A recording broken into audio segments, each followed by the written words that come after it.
Yeshu is the name of an individual or individuals mentioned in rabbinic literature. Modern scholarship generally considers the name Yeshu in the Talmud to be a reference to Jesus in the Talmud. The name Yeshu is also used in other sources before and after the completion of the Babylonian Talmud. According to the Babylonian Talmud, the name is generally believed to be an acronym for Yimaḥ Sh箋mo Wezikhro meaning, may his name and memory be stricken out. The oldest works in which references to Yeshu occur are the Tosefta and the Talmud, although some scholars consider the references to Yeshu to be post-Talmudic additions. During the Middle Ages, Ashkenazi Jewish authorities were forced to interpret these passages in relation to the Christian beliefs about Jesus of Nazareth. As historian David Berger observed, whatever one thinks of the number of Jesuses in antiquity, no one can question the multiplicity of Jesuses in medieval Jewish polemic. Many Jews with no interest at all in history were forced to confront a historical, biographical question that bedevils historians to this day. In 1240, Nicholas Donin, with the support of Pope Gregory IX, referred to Yeshu narratives to support his accusation that the Jewish community had attacked the virginity of Mary and the divinity of Jesus.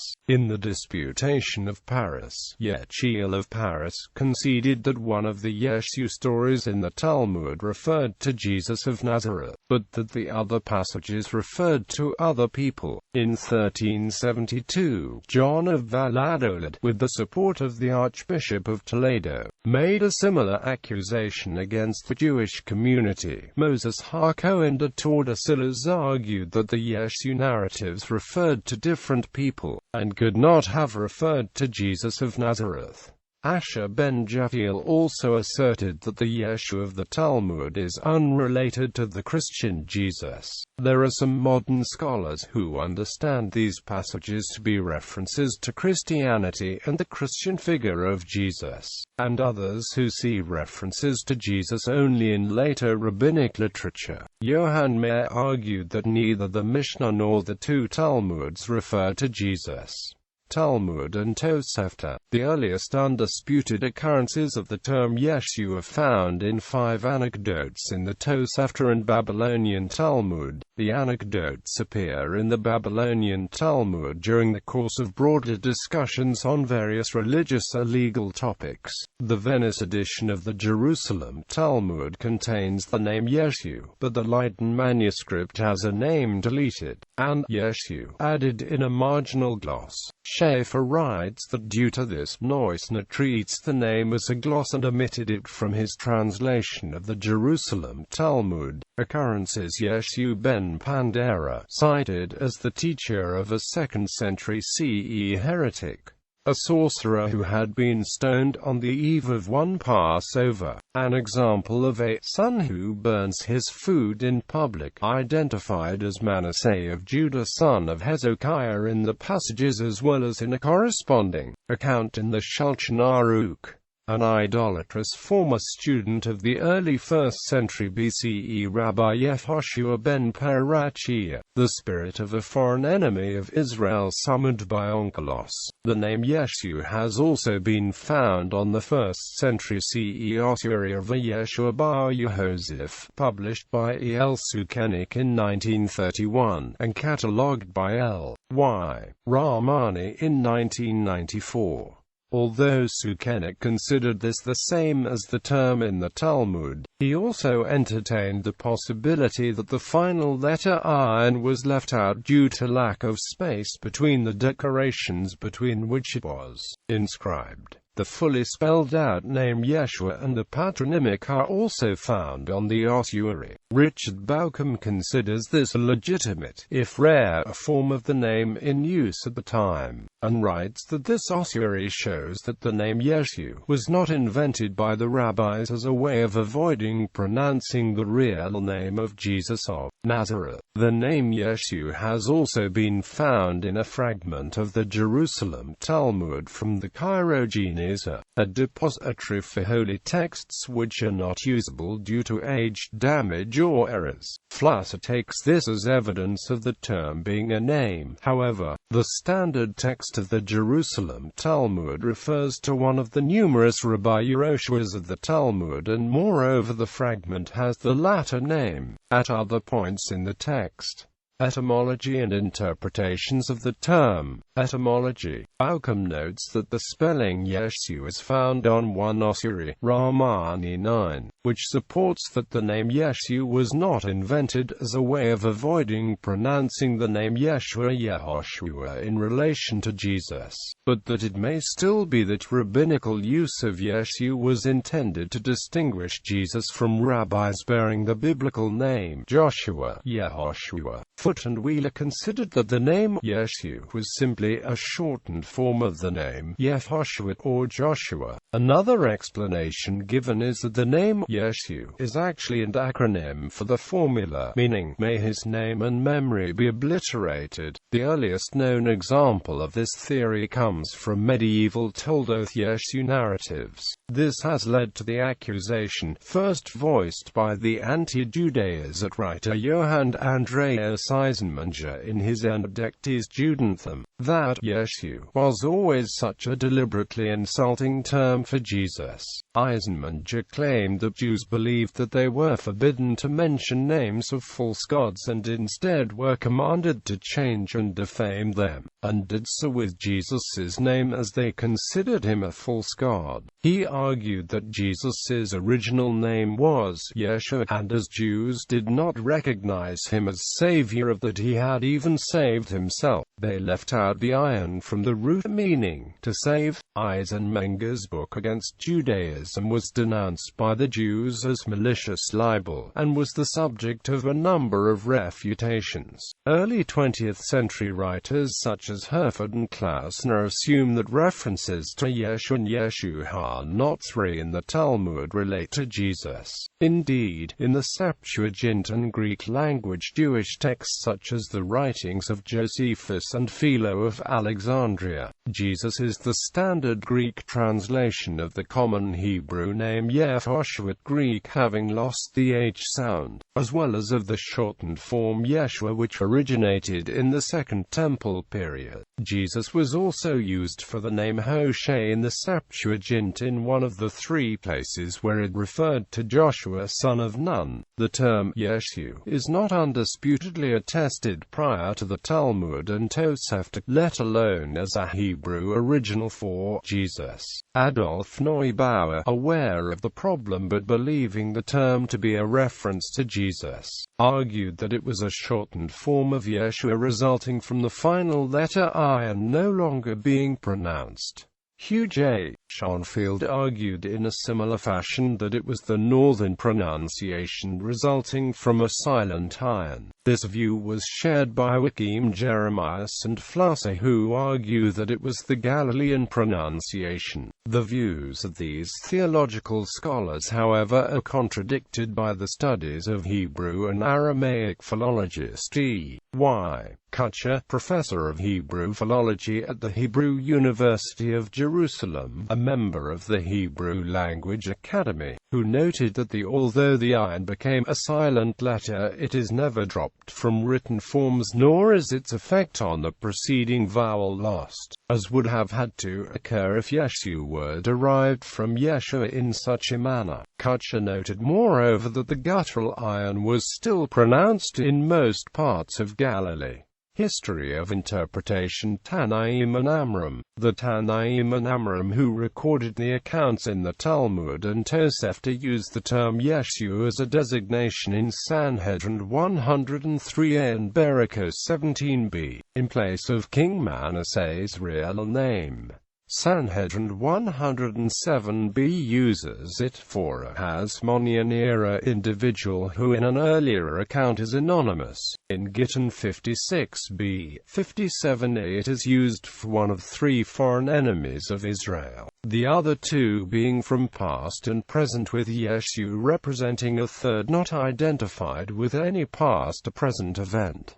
Early Jewish commentators. These accounts of Celsus and the Toldoth Yeshu do not form part of Orthodox Jewish interpretation. The only classical Jewish commentator to equate Yeshu with Jesus was the Rishon Abraham ibn Dord, who held the view that the Jesus of Christianity had been derived from the figure of Yeshu, the student of Ben Perachia. Ibn Dord was nevertheless aware that such an equation contradicted known chronology, but argued that the Gospel accounts were in error. Other Rishonim, namely Rabbi Jacob ben Meir Nachmanides and Jafiel ben Joseph of Paris, explicitly repudiated the equation of the Yeshu of the Talmud and Jesus.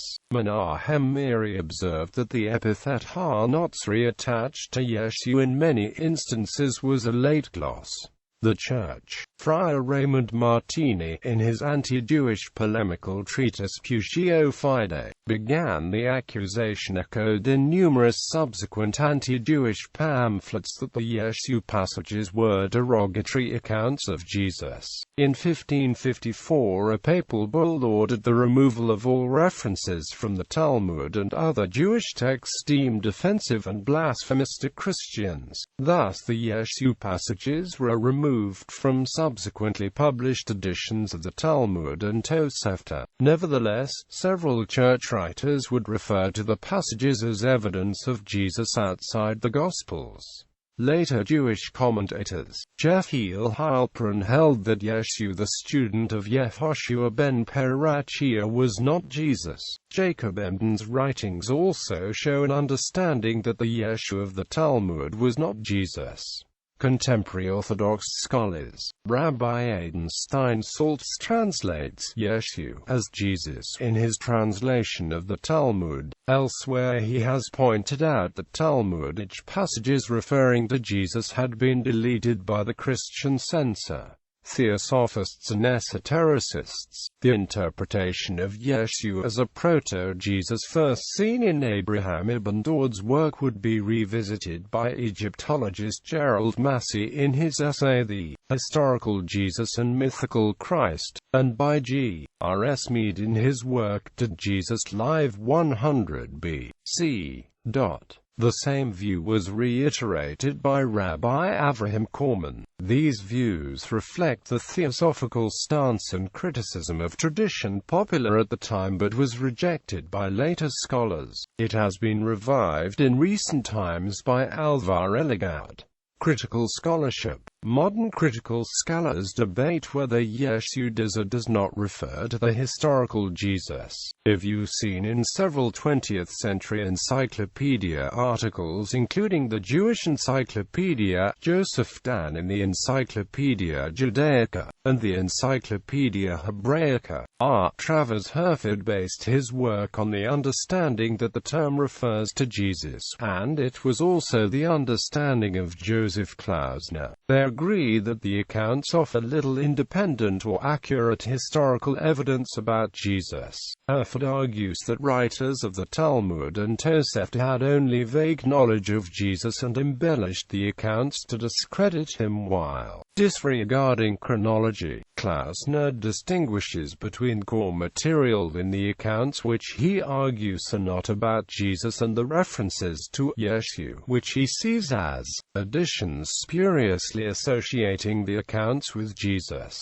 Recent scholars in the same vein include Peter Schaeffer, Stephen Boehm, and Dr. David C. Creamer. Recently, some scholars have argued that Yeshu is a literary device, and that the Yeshu stories provide a more complex view of early rabbinic Christian interactions. Whereas the Pharisees were one sect among several others in the Second Temple era, the Amorim and Tanaim sought to establish rabbinic Judaism as the normative form of Judaism. Like the rabbis, early Christians claimed to be working within biblical traditions to provide new interpretations of Jewish laws and values. The sometimes blurry boundary between the rabbis and early Christians provided an important site for distinguishing between legitimate debate and heresy. Scholars like Jeffrey Rubenstein and Daniel Boyarin argue that it was through the Yeshu narratives that rabbis confronted this blurry boundary. According to Jeffrey Rubenstein, the account in Sanhedrin 107b recognizes a kinship between Christians and Jews, since Jesus is presented as a disciple of a prominent rabbi. But it also reflects and speaks to an anxiety fundamental to Rabbinic Judaism. Prior to the destruction of the Temple in 70, Jews were divided into different sects, each promoting different interpretations of the law. Rabbinic Judaism domesticated and internalized conflicts over the law, while vigorously condemning any sectarianism. In other words, rabbis are encouraged to disagree and argue with one another, but these activities must be carefully contained, or else they could lead to a schism. Although this story may not present a historically accurate account of Jesus' life, it does use a fiction about Jesus to communicate an important truth about the rabbis. Moreover, Rubenstein sees this story as a rebuke to overly harsh rabbis. Boyarin suggests that the rabbis were well aware of Christian views of the Pharisees and that this story acknowledges the Christian belief that Jesus was forgiving and the Pharisees were not, while emphasizing forgiveness as a necessary rabbinic value. An intermediate view is that of Chaim Maccoby, who argues that most of these stories were not originally about Jesus, but were incorporated into the Talmud in the belief that they were as a response to Christian missionary activity. Skeptical writers. Skeptical science writer Dennis McKinsey has challenged the view that the term refers to Jesus at all and argues that Jewish tradition knew of no historical Jesus. Similar views have been expressed by skeptical science writer Frank R. Zindler in his polemical work The Jesus the Jews Never Knew, Sefer Toldoth Yeshu and the Quest of the Historical Jesus in Jewish Sources, deliberately published outside the realm of Christian and Jewish scholarship. Points on which writers have differed. Writers have thus differed on several distinct but closely related questions: whether Yeshu was intended to mean Jesus or not, whether the core material in the accounts regardless of the name was originally about Jesus or not, whether the core material is derivative of Christian accounts of Jesus, a forerunner of such accounts, or unrelated, whether Yeshu is a real name or an acronym, whether Yeshu is a genuine Hebrew equivalent for the name Jesus, a pun on the name Jesus, or unrelated to the name Jesus.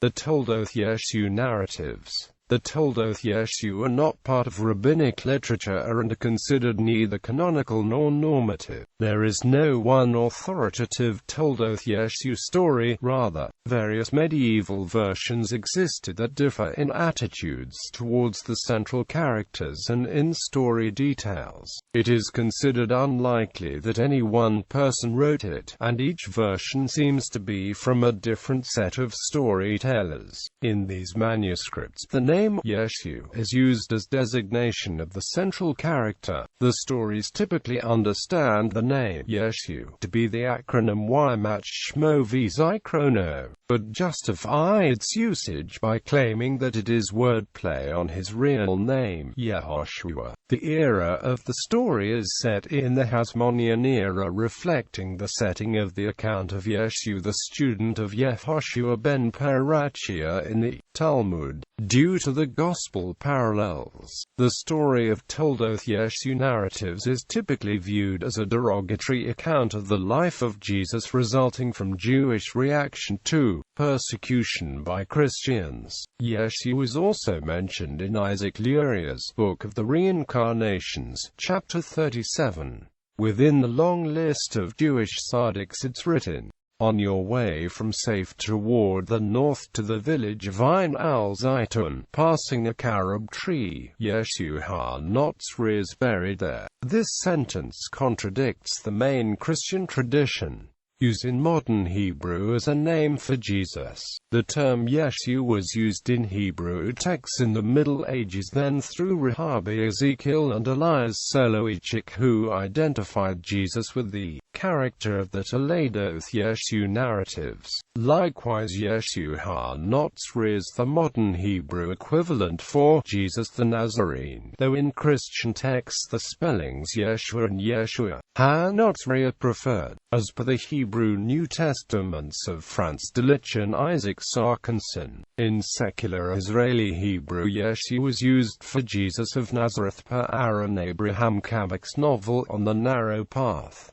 Bar Mishkal Hazar. As with Baucham's observation of medieval sources, the name Yeshu is still never applied to any of the other Joshuas in modern Hebrew, and lexicographers such as Ruben Alcalay distinguish Yeshua Joshua and Yeshu Jesus. Danish Christian author Kjar Hansen argues that this modern Israeli usage of Yeshu resulted from the influence of Joseph Klausner, who used the name Yeshu for Jesus in his Hebrew works, believing it to be a correct Hebrew equivalent. Eliezer ben Yehuda, the father of modern Hebrew, had instead used Yeshua for Jesus, but, Kjar Hansen argues, this choice lost out to Yeshu as a result of Klauner's influential Hebrew work on Jesus titled Yeshu ha-Notzri, published in 1922.